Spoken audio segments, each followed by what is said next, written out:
Hello, ladies and gentlemen. It is I, your host with the most, as always, Francois878, and today I'm bringing you the Panthera episode. This weapon is pretty cool. It's one of those weapons like the Buzzlock. It's a lot of fun to use.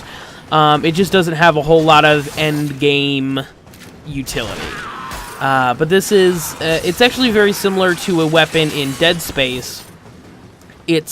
It's a buzzsaw gun. Also, it's actually similar to the miter. It's actually the upgrade to the miter, but we'll get to that in a second.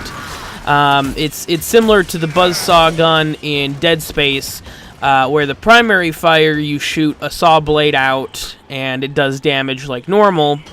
But it also has, if you hit the right mouse button, it sends a buzzsaw out on a blade on a wire, I guess, and you can use that in close range to just saw people to pieces. And the battle saw is what I'm going to call it. Does have increased damage and status effect chances, which is super nice.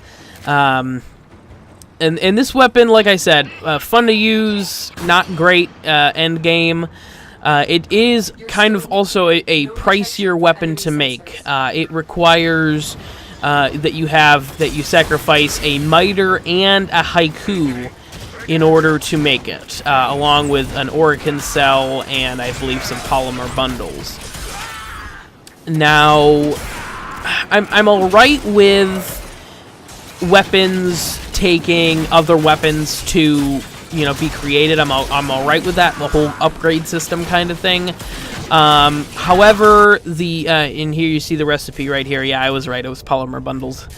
The miter per shot does better damage just uncharged. You can charge the miter up and get even much better damage.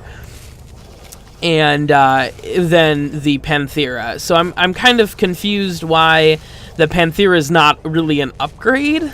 The Panthera has a better fire rate, but as you can see here, it does 100 damage. Now these stats are strictly for the primary fire. The secondary fire is a little different.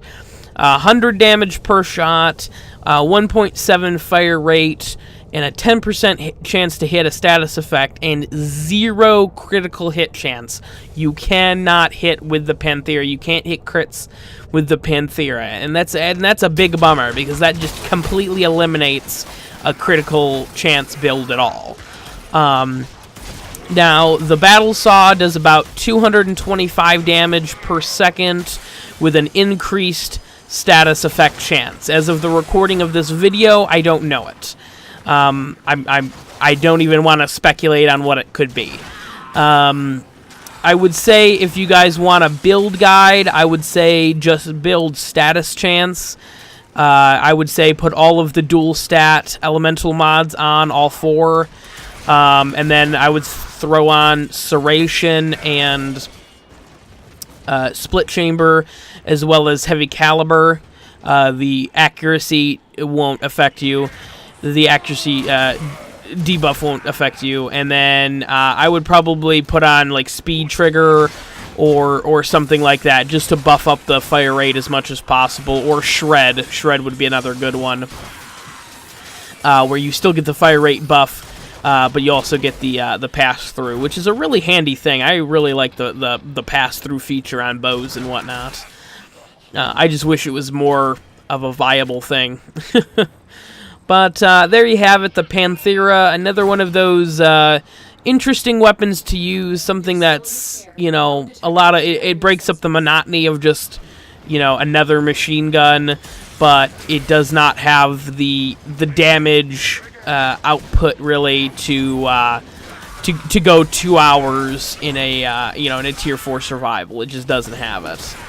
But with that, ladies and gentlemen, I think we're going to finish up. Thank you for watching. I appreciate it. Please like, comment, and subscribe. And we will see you next time for more Warframe videos.